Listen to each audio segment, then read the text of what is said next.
At Northwood High, silence was survival. When Principal Decker enforced his twisted, neat hair rule, students obeyed or paid the price. But when he called out Emily Segal, daughter of a global martial arts legend, and publicly shaved her head in front of the entire school, something shifted. The whispers of fear turned into silent rage. Emily didn't cry. She didn't scream. But her silence was a spark. And when her father walked through the school's front doors in full martial arts uniform, the walls of fear began to crack. The oppressive humidity of the lower Ninth Ward clung to Elijah Moore like a second skin, a familiar weight that mirrored the unspoken burdens he carried. At 14, he moved with an unassuming grace, a quiet dignity that starkly contrasted the patched denim and scuffed sneakers that were his daily uniform. He was on an errand for his grandmother, a woman whose spirit, though dimmed by age and illness, burned bright with an unwavering belief in kindness, a stark counterpoint to the harsh realities of their existence. As he walked, his gaze, usually fixed on the cracks in the pavement, caught a flash of dark leather, an elderly man. Mr. Henderson, a figure known more for his perpetually sour disposition than any warmth, had unknowingly dropped his wallet. It lay on the sun-baked concrete, a silent, vulnerable testament to carelessness. Elijah, without a moment's hesitation, bent down, his movements fluid and quick. "Excuse me, sir, you dropped this," he called out, his voice a clear, youthful chime against the drone of distant traffic. Mr. Henderson, engrossed in a mumbled complaint to himself, spun around, his eyes, already beady and distrustful, narrowed to slits as they fixed on Elijah's outstretched hand, the dark wallet resting innocently in his palm. The usual street chatter, the murmur of porch conversations, the distant laughter of children playing hopscotch, all seemed to abruptly cease. A silent, charged tableau formed around them, drawing the attention of every person within earshot. This neighborhood, born of struggle and hardened by oversight, had little patience for perceived transgressions, and racial stereotypes often cast long shadows over any action, especially when it involved a black youth and someone else's property. The ingrained societal biases painted Elijah's simple act of honesty with suspicion, reflecting the deep-seated prejudice that disproportionately targets black individuals in such communities.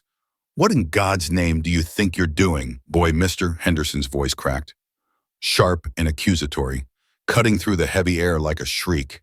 His face contorted, not with confusion, but with an immediate, violent suspicion. Elijah's hand, still extended, faltered midair. The warmth of his good intention began to curdle into a bitter taste in his mouth. "Your wallet, sir? It fell. I just picked it up." Before Elijah could fully explain, a chorus of voices erupted from the small crowd that had materialized as if from thin air. Mrs. Jenkins, whose front porch served as the neighborhood's unofficial gossip hub, pointed a trembling finger. "He's got Mr. Henderson's wallet. Lord have mercy, they're getting bolder every day." Her words, though not explicitly racial, painted a vivid picture of a criminal element, a thinly veiled reference to racialized fears and stereotypes. This immediate leap to accusation rather than inquiry is a common manifestation of implicit bias against black youth. A stocky man, known only as Big Mike, who often held court outside the corner store, stepped forward, his eyes cold and unwavering. "Hand it over. Kid, no excuses. We know your type." His voice carried the weight of communal condemnation, a crushing dismissal of Elijah's integrity based purely on his appearance and address. The collective judgment was palpable, a chilling echo of the pervasive racism that assumes guilt based on race and socioeconomic status, a systemic issue that disproportionately affects black individuals. The words hammered into Elijah, each syllable a blow.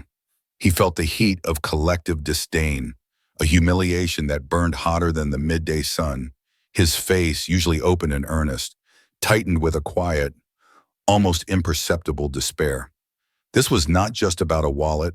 This was about his worth, his character, his very right to exist without constant scrutiny and suspicion. The public shaming, a deeply distressing experience, was a harsh reminder of the systemic dehumanization often faced by Black individuals. With a trembling hand, Elijah offered the wallet to Big Mike, his earlier confidence utterly shattered. Big Mike snatched it, his fingers deliberately avoiding contact with Elijah's, as if his skin carried a contagion. He then handed it to Mr. Henderson, who meticulously, almost dramatically, counted the bills, his eyes darting between the cash and Elijah, as if expecting a magical disappearance. The performance was designed for the audience, a public spectacle of assumed criminality. Every cent's here. Mr. Henderson, Mrs. Jenkins shrilled, her voice dripping with disappointed disbelief. Mr. Henderson grunted, a sound that could have been confirmation or merely resignation. Yeah, it's all here. This time, the unspoken accusation hung heavy, a dark cloud of suspicion that settled over Elijah, a narrative of caught in the act that implied a thwarted crime rather than an act of kindness. The implication was that Elijah had only returned the wallet because he had been caught, not because of any inherent honesty, a prejudice-driven assumption that denies Black individuals agency and good intent. He probably just panicked when he saw us. Big Mike scoffed, spitting a stream of tobacco juice onto the pavement near Elijah's feet. A few people nodded, their faces grim, their belief in Elijah's guilt unwavering, their collective gaze filled with suspicion and contempt, stripped away his innocence, leaving him exposed and vulnerable. This act of public shaming was a clear demonstration of how racial bias can lead to the immediate criminalization of Black youth, eroding their dignity and trust. Elijah stood motionless, the weight of their judgment pressing down on him, suffocating. He didn't argue. There was no point. Their minds were sealed, their perceptions molded by years of ingrained prejudice and fear.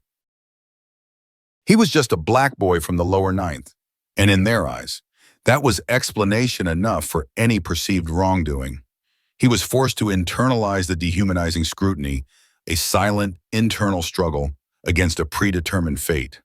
This systemic othering, rooted in racial stereotypes, is a pervasive experience for Black communities, leading to feelings of profound injustice.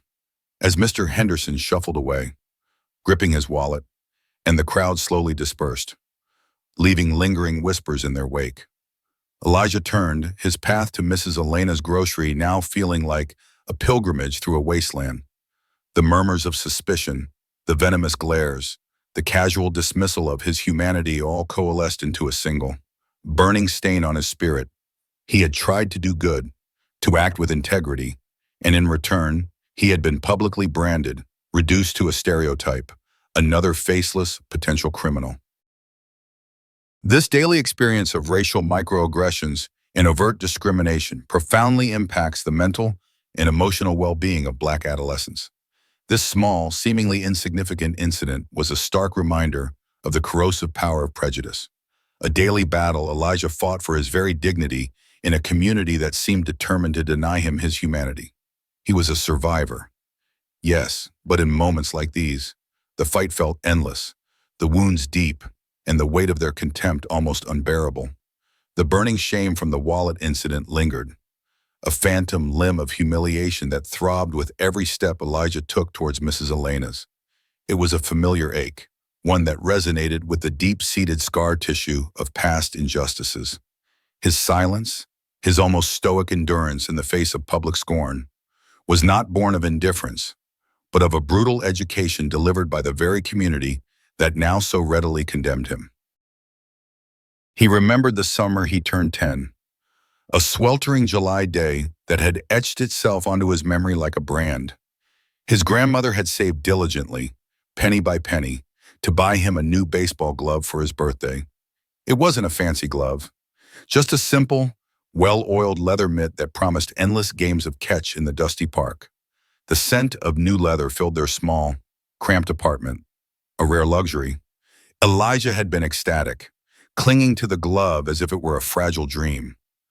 That afternoon, he had gone to the local park, a patch of cracked asphalt and struggling grass that served as the neighborhood's only recreational space. A group of older boys, white and from the more affluent side of the tracks across the canal. We're already there, playing a rough game of stickball. Elijah, shy but hopeful, had approached the edge of their game, bouncing his new baseball against the worn leather of his glove. He simply wanted to watch, to absorb the rhythm of their play, to imagine himself joining in. One of the boys, a lanky, red-haired kid named Kevin, known for his sneering remarks and quick temper, had noticed Elijah. Look what the cat dragged in. Kevin had sneered, his voice loud enough to carry across the field. His friends snickered, their eyes raking over Elijah's small, dark frame and his new glove. The racial undertones were subtle, but clear, a systemic bias that often casts Black children as outsiders or threats, even in shared public spaces. Elijah had shrunk back, clutching his glove tighter. He was used to being ignored, but this felt different, more predatory. He decided to leave, turning to walk away, when a sharp, stinging pain erupted on the back of his head. He stumbled, catching himself before he fell, and turned to see Kevin holding a rock, a malicious grin twisting his face. Going so soon. Darky, we were just getting started. Panic flared in Elijah's chest. He knew what getting started meant. He'd seen it before, heard stories of it. It meant a barrage of insults, shoves, maybe even a beatdown. He had to get out of there. He turned to run, but not before Kevin's friend, a heavier boy with cruel eyes, lunged, grabbing for Elijah's new glove. Elijah instinctively held on tight, his knuckles white. There was a brief, desperate tug-of-war, a flash of struggle, and then the sound of tearing leather. The glove ripped, a long, jagged tear running down the palm, exposing the raw stuffing beneath. Enraged, Elijah had reacted. He didn't think. He just acted. He shoved the heavier boy away with all his might, then turned and fled, the tattered glove still clutched in his hand, his heart pounding like a trapped bird. He didn't stop running until he burst through the door of his apartment, gasping for breath, tears streaming down his face. The ruined glove a testament to the brief, violent encounter. His grandmother, hearing his cries, had rushed to him, her face etched with concern. He tried to explain, stumbling over his words, the terror and injustice of it all overwhelming him. But before he could finish, a loud knock echoed through their small apartment. It was Mr. Henderson, the park supervisor, and with him were Kevin and his friends, their faces remarkably composed, almost innocent. Elijah Moore, is it Mr. Henderson had said, his voice cold and flat, his eyes sweeping over Elijah with a practiced disdain. These boys say you attacked them, and is that a stolen glove? He pointed to the torn mitt in Elijah's hand, completely ignoring the fact that it was new and clearly belonged to Elijah, and the clear racial undertones in the boy's accusations. The rush to judgment and the assumption of guilt based on race is a painful reality for many Black individuals, a systemic issue that often denies them due process or even a fair hearing. Kevin, seizing the opportunity, dramatically displayed a scraped elbow. He jumped me, sir, for no reason, and then he tried to steal my friend's glove. His lies were delivered with a conviction that was chilling. Elijah had opened his mouth to protest, to shout the truth, to explain that it was his glove, that they had attacked him, but his grandmother's hand had squeezed his shoulder, a silent warning. Her eyes, usually so full of warmth, held a deep, weary sadness, a recognition of an unwinnable battle. She knew from a lifetime of similar experiences that in this setting, the word of a Black boy from the lower ninth held little weight against the accusations of white children from the better side of town. To speak up was to invite more trouble, more scrutiny, perhaps even official punishment. It was a brutal lesson in the systemic power imbalance. Mr. Henderson, without another question, had simply shaken her head. See, this is why we can't have nice things in this park. Always trouble from your lot. His words, delivered with a dismissive wave, solidified Elijah's guilt in the eyes of the white boys and, more painfully, In the silent acceptance of his grandmother, the incident was quickly dismissed as another instance of trouble from black youth, a harmful stereotype that perpetuates discrimination. That day, Elijah's grandmother had not reprimanded him, nor had she doubted his story, but her silence, her quiet acceptance of the injustice, spoke volumes. It was a forced pragmatism, a survival mechanism born of a lifetime of systemic oppression. She explained later, her voice hushed, sometimes, "Son, it's best to just let it go. They've already made up their minds. Fighting only makes it worse. You hold your head high, knowing your truth, and you keep moving." It was a painful lesson in strategic silence, a survival tactic in a world that often refused to acknowledge the innocence of black individuals. The ruined glove had been carefully stitched by his grandmother, a symbol of their resilience and a permanent reminder of the world's cruelties. From that day on, Elijah had learned to swallow the bitter pill of injustice. He learned to endure the sidelong glances, the unspoken accusations, the prejudiced assumptions. He learned that his words, his truth, often carried less weight than the color of his skin in the eyes of those who held power, or even just casual prejudice. So, when Mr. Henderson and the others in the lower ninth had turned their suspicious eyes on him during the wallet incident, the old ache resurfaced. His silence wasn't a sign of guilt, but a practiced response, a coping mechanism forged in the crucible of countless similar moments. He knew the futility of explanation, the exhaustion of trying to prove his innocence to those who had already condemned him. He chose endurance, a silent defiance, clinging to the quiet dignity his grandmother had taught him.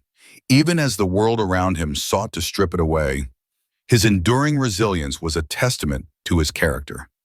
Even in the face of relentless systemic discrimination, the scorching sun of the lower Ninth Ward was relentless, bleaching color from everything it touched. Yet it seemed to have no effect on the vibrant resilience that defined Elijah's everyday existence. After the public shaming over Mr. Henderson's wallet, life simply resumed its relentless, unyielding pace. Elijah continued to navigate the labyrinthine streets of his neighborhood, his routine a carefully constructed framework against the chaos of poverty and prejudice. He attended the dilapidated local public school, where textbooks were often held together with duct tape and hope, and then spent his afternoons piecing together odd jobs mowing lawns, delivering flyers, helping Mrs. Elena stack shelves, anything to bring a few extra dollars home to his grandmother. At school, the discrimination was less overt but equally insidious. Mr. Harrison, his history teacher, a man with a perpetually tired expression and an air of quiet resignation, rarely called on Elijah in class, despite Elijah's meticulous notes and thoughtful insights. When Elijah did raise his hand, his contributions were often met with a dismissive nod, or worse, a quick glance at the clock, as if his thoughts were an inconvenient interruption. Meanwhile, students from the wealthier parts of the city bussed in through a desegregation program that often felt more like an integration of inconvenience, were lauded for answers less profound than Elijah's. This subtle but pervasive form of academic marginalization, where black students are overlooked or undervalued, is a common experience within educational systems riddled with implicit biases. One particularly frustrating afternoon, during a discussion about civil rights, Elijah passionately articulated a point about the economic disparities that fueled racial tension in urban areas. Drawing on his own observations, Mr. Harrison simply cleared his throat. An interesting perspective. "Elijah," he said, his voice flat, "but let's stick to the historical facts for now, shall we?" He then turned to Sarah, a white student, and praised her for reiterating a point directly from the textbook. The message was clear: Elijah's lived experience, his perspective as a black youth, was not considered valid or academic. This subtle dismissal of his voice and experiences was a form of microaggression, constantly undermining his intellectual value. Outside of school, the covert discrimination continued, a persistent hum beneath the surface of daily interactions. When Elijah visited the larger supermarket on the edge of the lower Ninth, an unspoken tension often followed him through the aisles. Security guards, seemingly inconspicuous, would subtly shift their positions, their eyes tracking his movements with a clinical precision. He noticed how, while other teenagers browsed freely, his hands seemed to attract unwarranted attention. He'd learned to keep them visible, often clutching the small shopping list. A desperate attempt to appear innocuous, the constant scrutiny, the assumption of guilt based on his appearance, was a pervasive form of racial profiling that stripped away his sense of ease and belonging. One sweltering Saturday, while trying to buy new laces for his worn sneakers at a sporting goods store, he approached the counter with the laces in hand. The cashier, a young woman with bright, uninterested eyes, seemed to deliberately serve two white customers who had approached after him, exchanging pleasantries and offering recommendations. When she finally turned to Elijah, her smile vanished. Just those she asked, her tone clipped, her gaze dismissive. There was no polite inquiry, no offer of help. It was a subtle act of dehumanization, a dismissal of his presence that spoke volumes about how his race influenced the service he received. This experience is a common example of discriminatory service practices, often rooted in unconscious bias. Even the infrastructure of his neighborhood seemed to conspire against him. The public library, a sanctuary for Elijah's inquisitive mind, had a perpetually broken air conditioning unit, making it unbearable in the summer.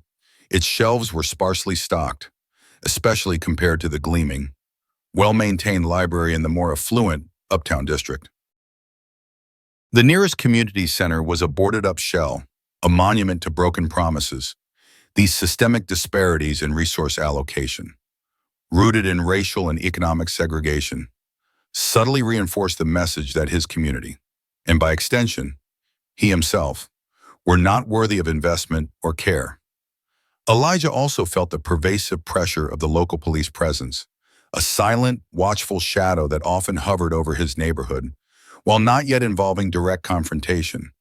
The police cruisers that frequently idled on street corners, their occupants' eyes sweeping the sidewalks, created an atmosphere of constant surveillance.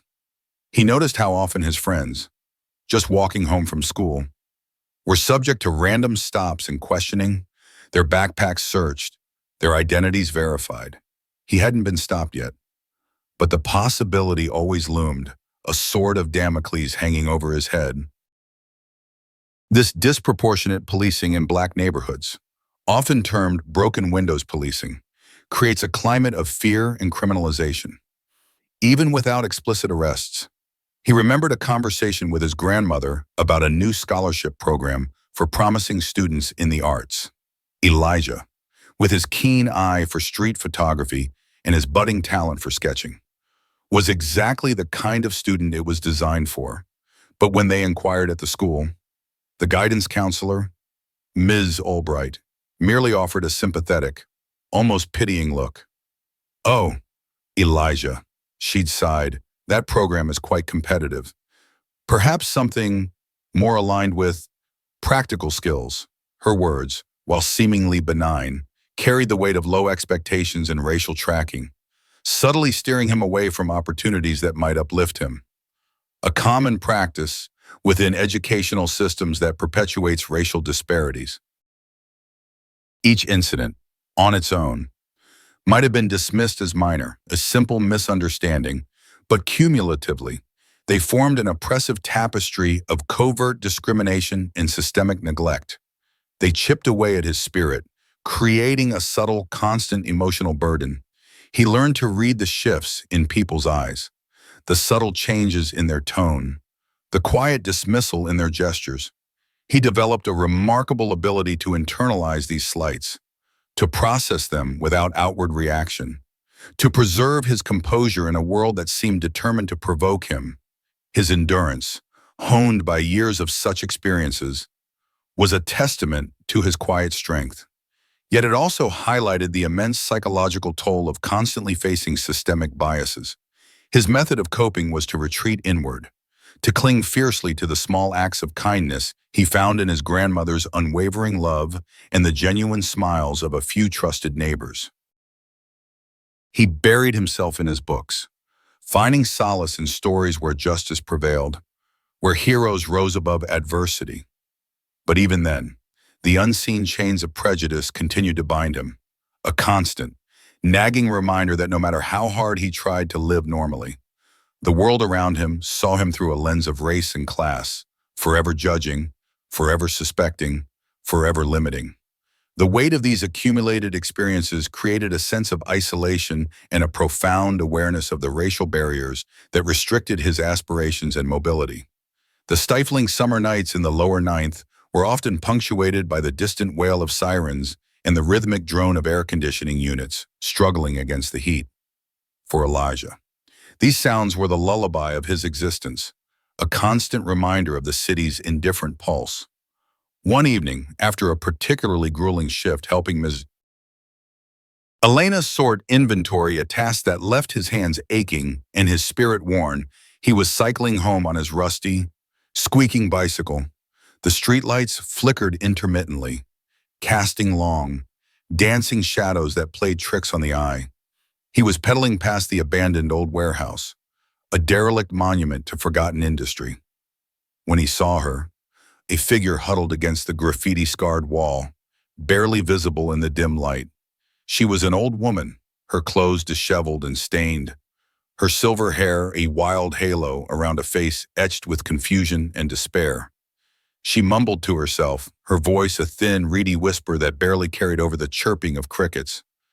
Most people, if they noticed her at all, would simply avert their gaze and quicken their pace, classifying her as another unfortunate soul lost to the streets, another problem too vast to contemplate. The plight of the homeless, particularly the elderly and those with cognitive impairments, is often ignored in urban environments, reflecting a systemic failure of social support. Elijah, however, could not avert his gaze. The image of the woman, so vulnerable and utterly alone, pierced through his practiced indifference. He thought of his own grandmother, her frailty, her quiet strength. A pang of empathy, sharp and undeniable, resonated within him. He knew the feeling of being unseen, unheard, dismissed. This was not just a homeless person. This was a human being in distress. And in her eyes, he saw a reflection of the systemic neglect that plagued his own community. His decision to stop was an unconscious act of defiance against the normalized apathy of his surroundings, a direct rejection of the prevailing societal tendency to dehumanize the marginalized. He slowly brought his bicycle to a halt, the squeak of its brakes a loud intrusion in the quiet night. He dismounted, his heart thumping a nervous rhythm against his ribs. Every instinct, honed by years of being told to mind his own business, to avoid trouble, screamed at him to keep pedaling. But the image of the woman, shivering despite the heat, her eyes wide with a lost, distant look, held him fast. He remembered his grandmother's quiet strength, her insistence on seeing the humanity in everyone, even when no one else would. This internal compass, shaped by his grandmother's values, was the silent force supporting his act of kindness. "Ma'am," Elijah ventured, his voice soft, hesitant. "Are you all right?" The woman flinched, her head snapping up. Her eyes, a startling shade of pale blue, darted around, disoriented, lost. She whispered, her voice raspy. "I'm lost. And cold, cold." In this humid heat, Elijah knew then that she was likely suffering from some form of dementia or disorientation. He scanned the street. Not a single car, not a single person. The community, the very antagonist in his story, was conspicuous by its absence, reinforcing its indifference and prejudice. The absence of help for the vulnerable in plain sight was a stark indictment of the collective apathy. He hesitated for a brief moment, the internal conflict raging. He had no money to give her, no food to offer. All he had was his old bicycle and a heart that refused to turn away. He thought of the accusations, the suspicion, the constant judgment. Helping this woman, a complete stranger, especially one who appeared disoriented and vulnerable, was an act that could easily be twisted against him in the eyes of his neighborhood. He could already imagine the whispers, "What was that kid doing with that old lady?" The risk was real, but the call to humanity was louder. Do you know where you live? Elijah asked gently, stepping a little closer. She shook her head, tears welling in her pale eyes. No, I just walked. So far. Elijah made a decision that felt both impossibly brave and entirely natural. He couldn't leave her. He simply couldn't. It was an instinctive response, a profound connection to the humanity in front of him, overriding all the learned caution. This quiet defiance against the societal norms of indifference was his first true act of resistance. It was not a shout or a protest, but a tender hand extended in the face of widespread neglect. "Come on, ma'am," he said, his voice firming with resolve. "I'll help you. We'll find somewhere safe." He reached out a hand, his fingers surprisingly gentle, and offered it to the old woman. Her skin was cool and papery beneath his touch. She looked at his hand, then at his face, her eyes searching, as if trying to discern his intentions. For a long moment, she seemed to weigh the offer, her expression clouded with confusion. Then, slowly, hesitantly, she took his hand. Her grip was surprisingly strong, almost desperate. Elijah helped her to her feet, supporting her as she swayed slightly. She was surprisingly tall, and her frame was frail beneath his grasp. He led her towards his bicycle. He knew it wasn't ideal, but he couldn't leave her out here. He'd have to take her to the nearest police station, or perhaps even Mrs. Elena's, who always had a kind word and a warm cup of tea for anyone in need. He considered the implications arriving at a police station late at night with a disoriented, homeless woman, a black teenager from a troubled neighborhood, the potential for suspicion, for immediate accusation, was immense. But the thought of leaving her there, alone and vulnerable, was unbearable. He helped her settle precariously on the crossbar of his bicycle, instructing her to hold on to his shoulders. It was an awkward, slow journey. Every pedal stroke felt like an act of defiance, a small yet profound rejection of the callousness that permeated his community. The old woman, Margaret Ellison, as he would later learn, clung to him, her head occasionally resting against his back. She murmured disjointed phrases about papers and board meetings, words that meant nothing to Elijah then, but would later take on a startling significance. As they slowly moved through the darkened streets, past the shuttered shops and silent houses, Elijah felt a strange sense of purpose. He wasn't just helping an old woman. He was actively countering the apathy, the unspoken rule that decreed some lives were less worthy of care. He was challenging the very fabric of his community's indifference, piece by agonizing piece. He was choosing compassion over caution, empathy over self-preservation. It was a silent, courageous act, a solitary flicker of light in a pervasive darkness, a true beginning to his quiet rebellion against systemic injustice. The act of taking her hand was more than just physical help. It was an acknowledgement of her humanity, a reclamation of dignity for both of them in a world that often denied it. The faint glow of the precinct lights, usually a beacon of safety for some, loomed like a fortress of judgment for Elijah. He had made the difficult decision to take Margaret to the local police station, hoping they could identify her and find her family. The old woman, still perched awkwardly on his crossbar, mumbled incoherently, her frail body trembling. Each slow, arduous pedal stroke towards the station was an act of faith, a desperate hope that this time, his intentions would not be twisted into something sinister. He was keenly aware of the racial disparities in policing, knowing that Black individuals, especially young men, often face disproportionate scrutiny and harsher treatment from law enforcement, making his choice a considerable risk. As they approached the entrance, a patrol car pulled up, its headlights cutting through the night. Two officers emerged, their faces etched with the familiar weariness of a late shift, which quickly morphed into suspicion as they observed Elijah and his unusual passenger. One officer, a burly man with a bristly mustache and an intimidating presence, immediately stepped forward, his hand resting on his service weapon. "Evening, kid. What's going on here?" he barked, his voice devoid of warmth, his eyes sweeping over Elijah with a practiced, critical gaze. His tone conveyed an immediate assumption of wrongdoing, a common experience for Black youth interacting with law enforcement. Elijah dismounted, helping Margaret carefully to her feet. Sir, I found this woman wandering. She seems lost, disoriented. I was hoping you could help her. He tried to keep his voice steady, but a tremor of nervousness was undeniable. He felt the familiar weight of their scrutiny, the racial profiling that reduced him to a potential suspect rather than a concerned citizen. The second officer, a younger woman with a stern expression, stepped closer to Margaret. Ma'am, do you know where you are? What's your name? She asked, her voice slightly softer, but still authoritative. Margaret merely stared blankly, clutching Elijah's arm. She's a bit confused, Elijah explained, his voice gaining a touch of urgency. She keeps talking about being cold and lost. Confused, huh? The first officer scoffed, his gaze hardening on Elijah.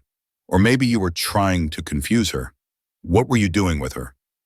Boy, and where did you find her?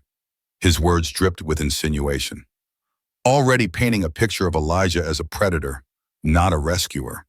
The casual dismissal of Elijah's account and the immediate leap to criminal suspicion highlight the systemic bias present in law enforcement interactions with Black individuals.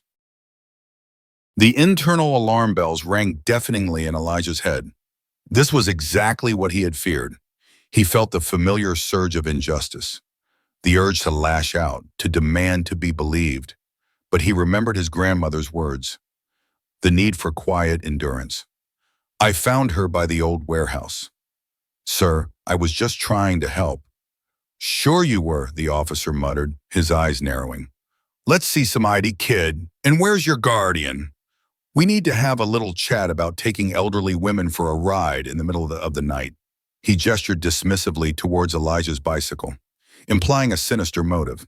The immediate escalation, the threat of legal repercussions for a good deed, was a chilling reminder of the arbitrary power wielded against Black youth. Just as Elijah began to reach for the worn school ID in his wallet, a profound shift occurred. Margaret, who had been clinging to Elijah's arm, suddenly stiffened. Her pale blue eyes, which had been so vacant, snapped into sharp focus. A flicker of recognition, a spark of indignation ignited within them.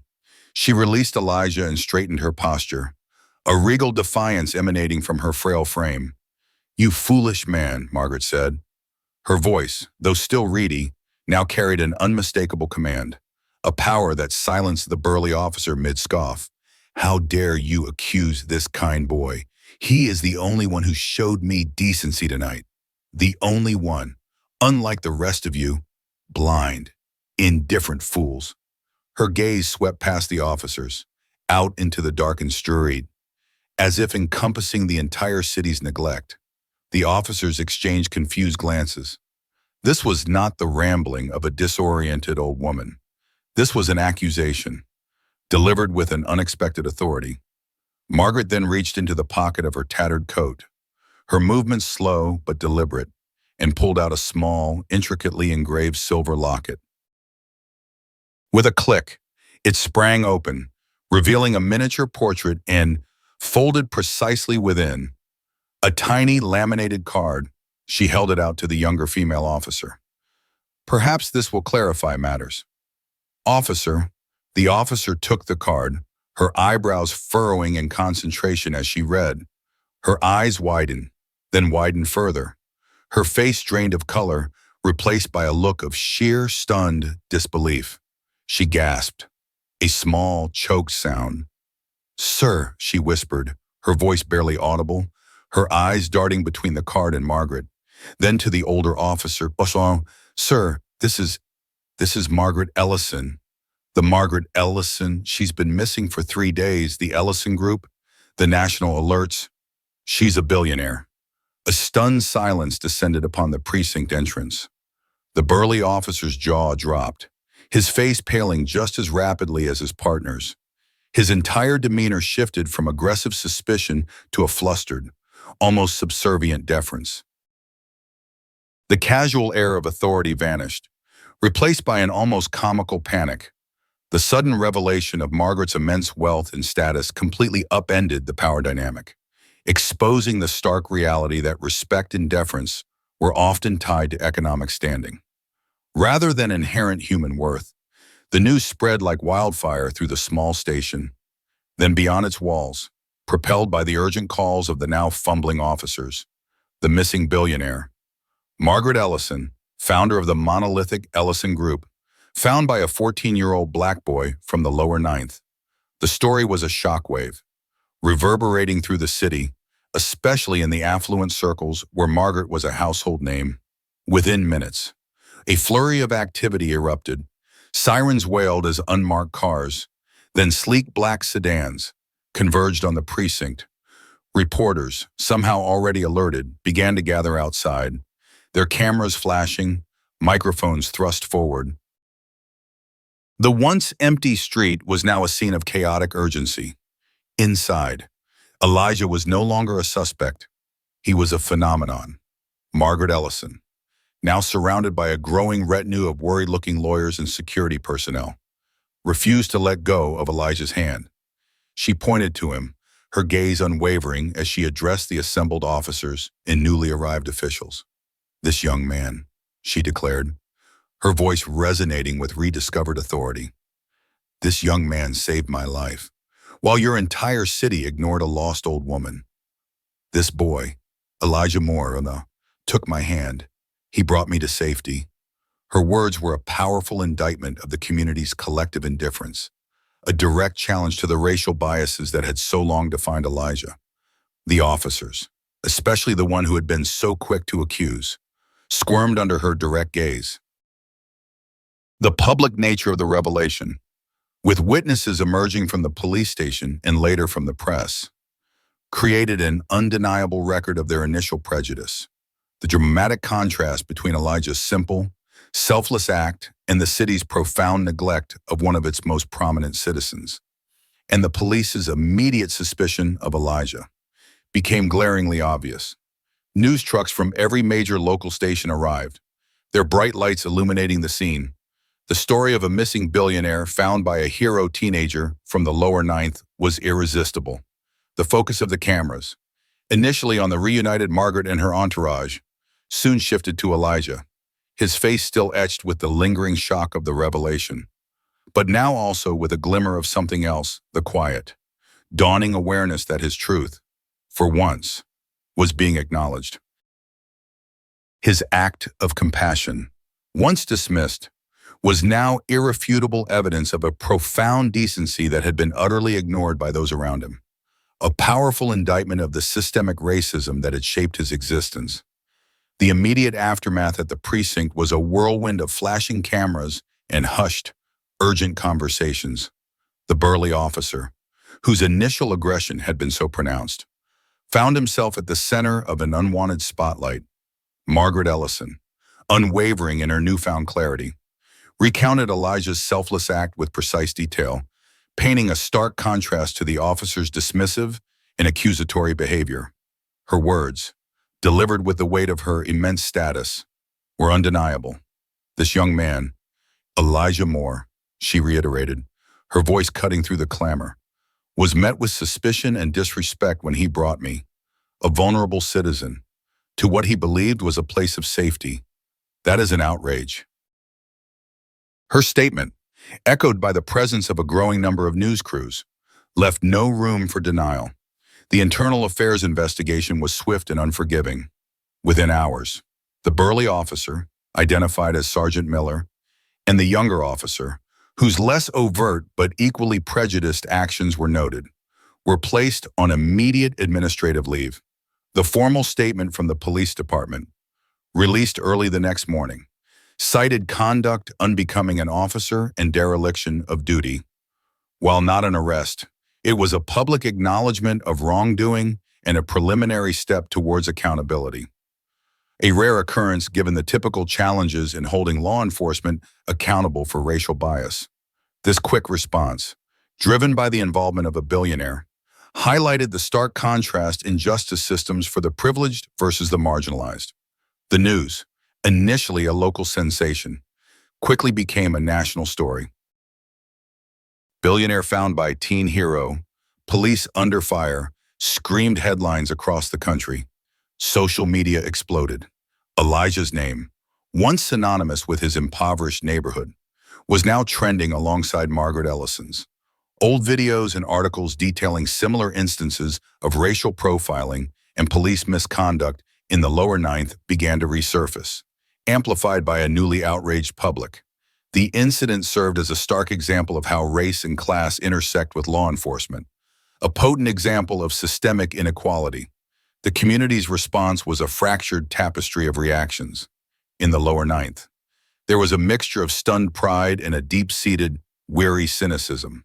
Many residents, having experienced similar injustices, saw Elijah's story as a rare, public validation of their daily struggles.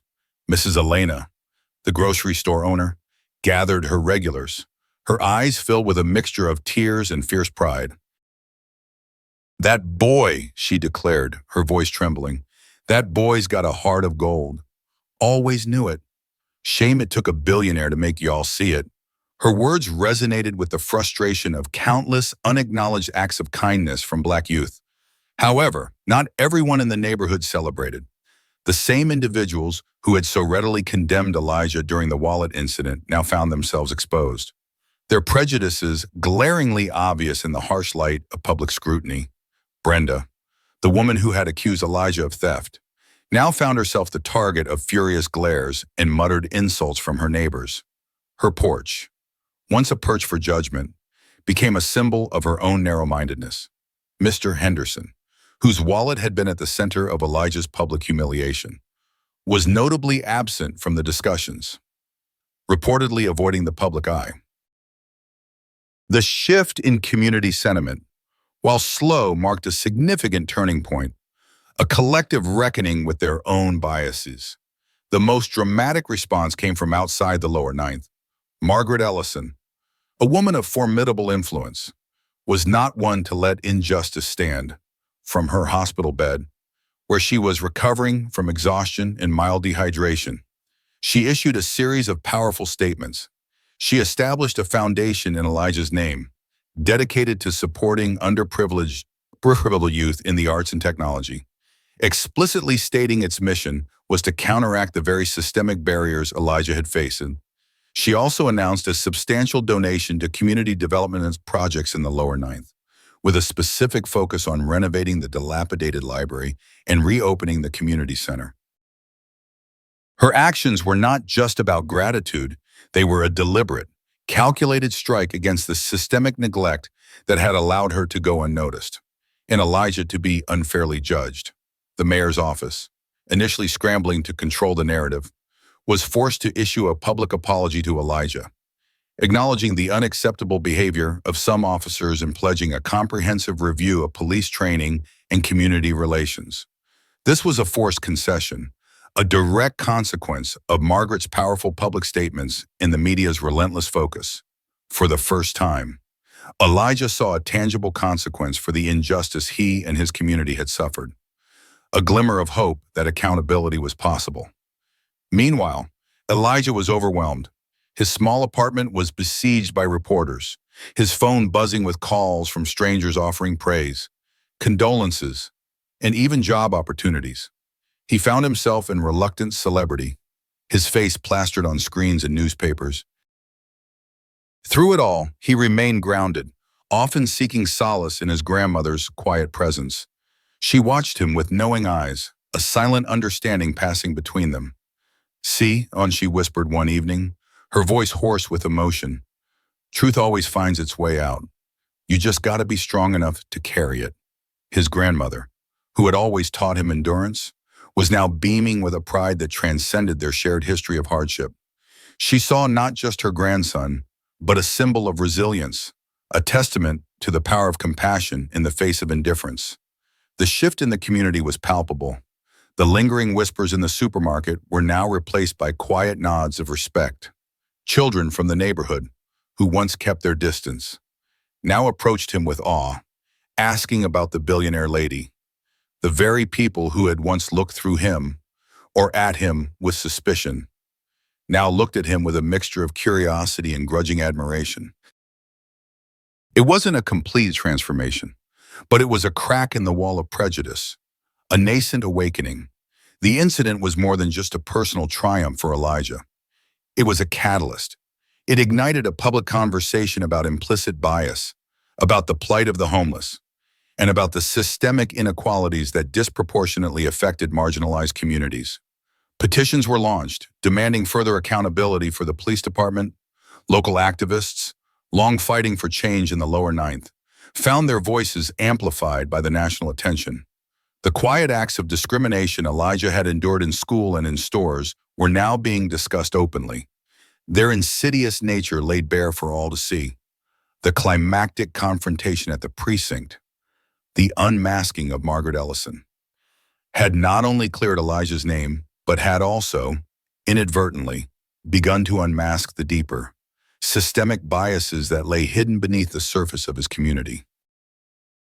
The consequences were unfolding, slowly but surely, tearing at the fabric of long-held prejudices and forcing a reckoning that had been long overdue. The path to justice was still long, but for the first time, it felt achievable. The relentless media glare, initially disorienting, slowly transformed into a powerful platform for Elijah. He wasn't just the teen hero who found a billionaire. He became a reluctant but compelling voice for the often ignored realities of his community. The incident at the precinct, the subsequent public outcry, and Margaret Ellison's unwavering support had shifted the narrative, giving Elijah a voice he never knew he possessed. He was no longer just enduring. He was actively rebuilding, not just his own sense of self, but also the perception of his community. One shared story at a time. His first major public appearance was at a press conference organized by Margaret Ellison's foundation. Dressed in a new, but still humble, suit, a gift from Margaret's team, Elijah stood beside the formidable billionaire, who looked at him with an almost maternal pride. The room was packed with reporters, their flashes a dazzling assault on his senses.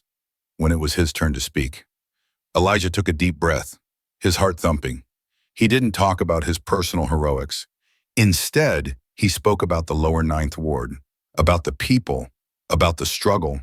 He spoke of the broken streetlights, the dilapidated library, the boarded-up community center. He spoke of the constant burden of being judged by the color of his skin and the address of his home.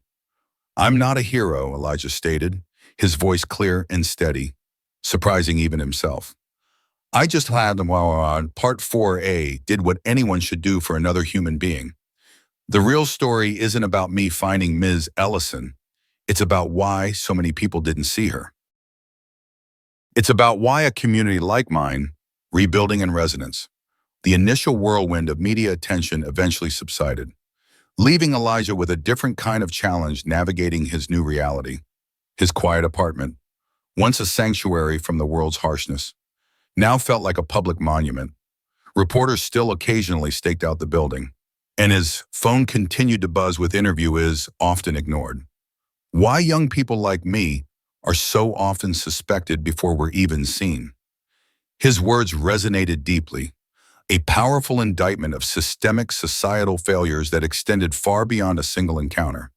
His statement, delivered with a quiet conviction, was a profound act of truth-telling, revealing the insidious nature of racial bias and systemic neglect.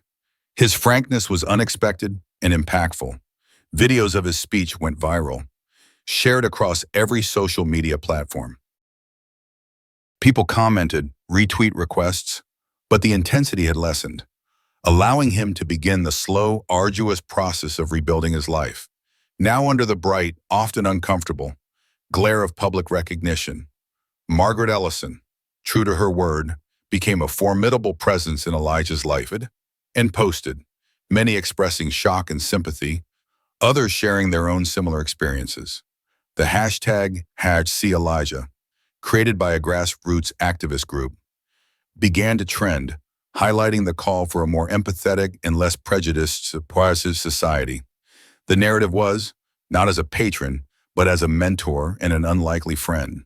She insisted on a private tutoring arrangement for him, recognizing the educational disparities he faced, and connected him with prominent figures in the arts and technology. She saw his nascent no longer just about a good deed, but about a deep-seated societal problem that Elijah, through his simple honesty, had helped expose. Invitations poured in. Schools, community organizations, even universities wanted Elijah to speak. He accepted talent for photography and sketching and ensured he had access to the best equipment and instruction. This was not charity, but an investment. She often stressed, in a young man she profoundly respected. Her support, both financial and personal, offered Elijah opportunities carefully, choosing platforms where he felt his message could have the most impact. He didn't shy away from sharing his personal experiences, including the painful memory of the baseball glove incident and the constant microaggressions he faced at school and in stores. He that had previously been unimaginable. A stark contrast to the systemic barriers he had always faced. Elijah, with Margaret's encouragement, began to share his story, not just in formal interviews, but in community gatherings. At school assemblies articulated the subtle ways in which prejudice manifested, the unseen chains that bound him and others like him. He spoke not with anger, but with a quiet, compelling sorrow, urging people to look beyond stereotypes and to see the humanity in everyone. And later, through social media, he spoke with a quiet intensity, his voice gaining strength and resonance with each retelling. He didn't sensationalize the racism he had endured, but he didn't shy away from it either. He articulated personal testimonies were critical in humanizing the abstract concept of systemic racism, making it relatable and urgent for a broader audience. A local journalist, Sarah Jenkins, whose initial coverage of the Ellison story had been sympathetic, became a powerful ally. She launched a series, The Subtle Ways Prejudice Manifested, the dismissive glances, the unspoken assumptions, the opportunities denied. He spoke of the broken air conditioning in the library, the boarded-up community center, the constant surveillance by police. His narrative was not one of investigative reports, delving deeper into the issues Elijah had raised.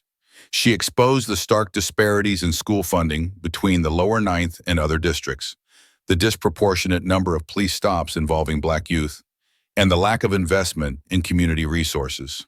Her articles of bitterness, but of unwavering truth, delivered with the raw authenticity of lived experience.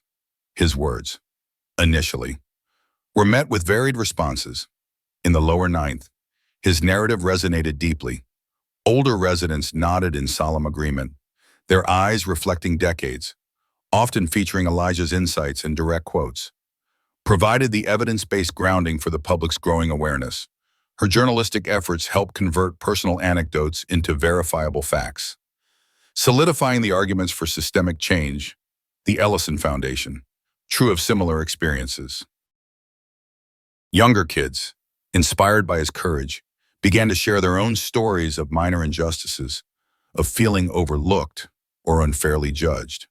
Elijah's experience became a mirror, reflecting the collective struggles of his community, validating their reality. To Margaret's word, began its work with remarkable speed. Architects and community planners, funded by the foundation, started holding public meetings in the lower ninth, inviting residents to share their visions for the new library and community center. Elijah attended every meeting, his quiet presence a testament to his commitment. He advocated for accessible technology, for mentorship programs, for spaces where young people could explore their talents without judgment. His influence was not just symbolic. He actively shaped the development of resources that would directly benefit his community in a way that had previously been denied. The local community, often unheard, found a powerful voice in Elijah, leading to a new sense of solidarity and empowerment. His message began to gain traction on social media platforms. A video of him speaking at a local. Social media continued to be a powerful engine for change, inspired by Elijah's story. Young people from across the country started sharing their own experiences of racial bias under the #SeeElijah hashtag. The collective volume of these narratives created in town hall meeting, calmly detailing his encounter with the police and the broader patterns of discrimination, went viral. Hashtags like the justice for Elijah in lower ninth voices began to trend, attracting national attention once more. People from across undeniable current of public opinion, demanding systemic change. Online petitions urging police reform and equitable resource allocation gained hundreds of thousands of signatures. The digital activism, fueled by Elijah's narrative, demonstrated the collective power of shared experiences to drive social movements. The country shared their own stories of racial bias, creating a powerful, interconnected narrative of systemic injustice. Elijah's narrative had transcended personal experience to become a symbol of a wider movement for racial equity. One of the most impactful developments. Elijah also formed an unlikely but powerful friendship with Margaret Ellison. She insisted on regular visits, not just for updates on the foundation, but for conversations. She saw in Elijah a mirror of her own determination and resilience, and he was the transformation of the local public library.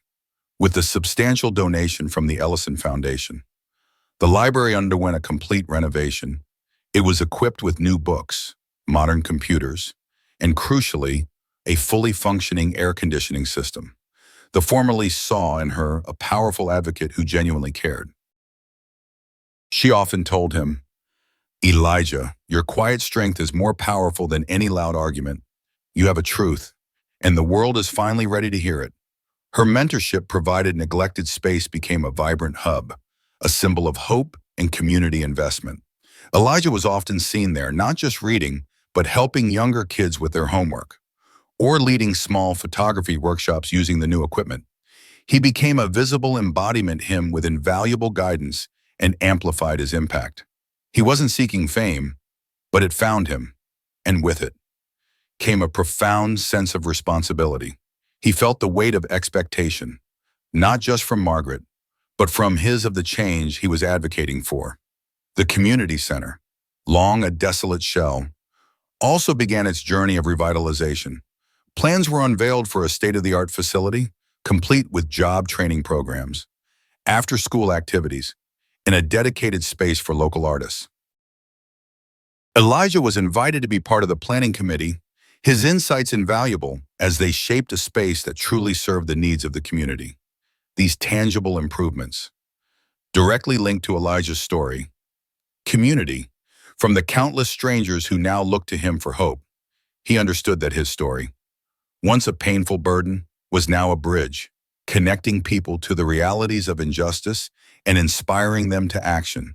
He realized that his quiet endurance had, in fact, prepared him for this moment, giving him the unique perspective needed to speak truth to power. He was becoming a leader, not through grand pronouncements, but through the simple, powerful act of sharing his truth and illuminating the systemic issues offered a concrete demonstration of how collective advocacy could lead to systemic change, fostering a sense of ownership and optimism within the community. Elijah also formed an unlikely but powerful alliance with a local civil rights lawyer, Miss Anya Sharma, who had been tirelessly that needed to be addressed. The journey was just beginning, but the foundation for profound change had been laid. Brick by brick, story by story, the city, once apathetic and shadowed by prejudice, began to experience a seismic shift. Elijah's story, amplified by Margaret Ellison's unwavering influence and the relentless work of Ms. Anya Sharma, the civil rights lawyer, had struck a chord too resonant to ignore. The initial whispers of change swelled into a roar, a collective awakening that demanded accountability and fostered a burgeoning sense of community. This was not a fleeting moment of public outrage, but a sustained movement, fueled by the painful truths Elijah had bravely laid bare. The official reckoning arrived first for Sergeant Miller and the other officer involved in Elijah's initial interaction. The police department, under intense public pressure and facing potential legal action from Ms. Sharma's firm, moved beyond administrative leave, a disciplinary hearing, open to the public and widely televised, became a watershed moment. Witnesses from the lower ninth, emboldened by Elijah's courage, came forward to share their own accounts of racial profiling and unjust treatment. Elijah himself testified, his voice steady, his eyes unwavering as he recounted the cold dismissal, the immediate suspicion, and the casual dehumanization he had faced. The contrast between his composed demeanor and Sergeant Miller's flustered, defensive responses was stark and damning.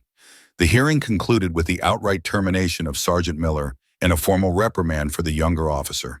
A powerful, albeit rare, instance of institutional justice for police misconduct rooted in racial bias. The verdict sent a clear message: unchecked prejudice would no longer be tolerated. The impact on the lower Ninth Ward was profound and visibly transformative. The newly renovated public library, now gleaming with fresh paint and stocked with countless books and cutting-edge technology, became a vibrant hub of activity. Children, who once played in the streets, now flocked to its doors, their laughter echoing through its bright, airy halls. Elijah, true to his word, became a regular presence, leading impromptu photography workshops with the new digital cameras provided by the Ellison Foundation. He taught them not just how to compose a shot, but how to see, to capture the unseen beauty and resilience of their own lives, encouraging them to tell their own stories through the lens. The library, once a symbol of neglect, was now a beacon of opportunity, fostering intellectual growth and artistic expression within the community. The boarded-up community center, too, began its resurrection. With substantial funding and the passionate involvement of local residents, it was being reimagined as a multi-purpose facility, complete with a state-of-the-art recording studio, vocational training rooms, and a performance stage. Elijah, as an active member of the planning committee, ensured that the designs reflected the unique needs and aspirations of the community, prioritizing spaces that fostered creativity, collaboration, and skill building, empowering residents with tangible resources. The revitalization of these long-neglected public spaces was a powerful symbol of renewed investment in a community that had historically been underserved. The most emotionally charged moment came during the annual Mayor's Citizenry Awards, typically a dry, bureaucratic affair. This year it was transformed into a public celebration, broadcast live across the city. Elijah Moore, the 14-year-old from the lower Ninth Ward, was to be honored with the newly established Spirit of Compassion Award. The city auditorium was packed, not just with dignitaries, but with hundreds of residents from the lower Ninth, many of whom had seen Elijah grow up, others who had judged him. As Elijah walked onto the stage, the applause was deafening, a wave of recognition that washed over him. Margaret Ellison, frail but resolute, stood beside him, her presence a silent, powerful endorsement. The mayor, visibly uncomfortable but performing his duty, presented the award, his voice reciting a carefully worded tribute that acknowledged Elijah's courage and the city's past shortcomings. When Elijah stepped to the podium, a hush fell over the crowd. He looked out at the faces, seeing the diverse tapestry of his city, the familiar faces of his neighbors, the stern expressions of police officials, the curious glances of the media, and the genuine warmth of Margaret Ellison's smile. He didn't read from a prepared speech. He spoke from his heart, his voice resonating with a quiet power that commanded attention. This award, Elijah began, his voice clear and steady, isn't just for me, it's for my grandmother, who taught me to see humanity even when others couldn't. It's for every person in the lower Ninth who has ever been overlooked, judged, or denied a chance because of where they live or the color of their skin. His words, delivered with a solemn earnestness, transcended the personal, speaking directly to the systemic issues that had defined his life and the lives of countless others. He paused, letting his words sink in. We all have a choice, he continued, his gaze sweeping across the audience.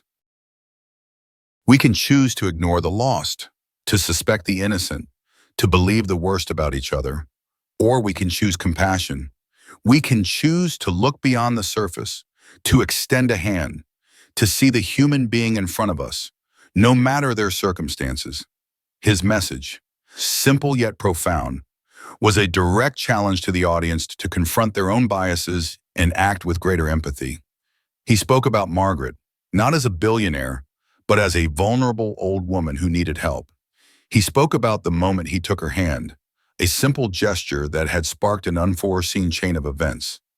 That night, he said, his voice imbued with emotion, when I took Ms. Ellison's hand, I wasn't thinking about awards or recognition.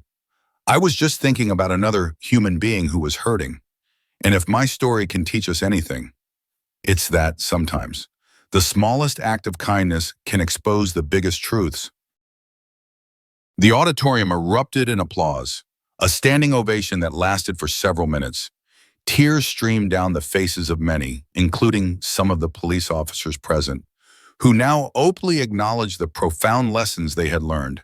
It was more than applause, it was an affirmation, a collective acknowledgement of a truth that had been too long suppressed.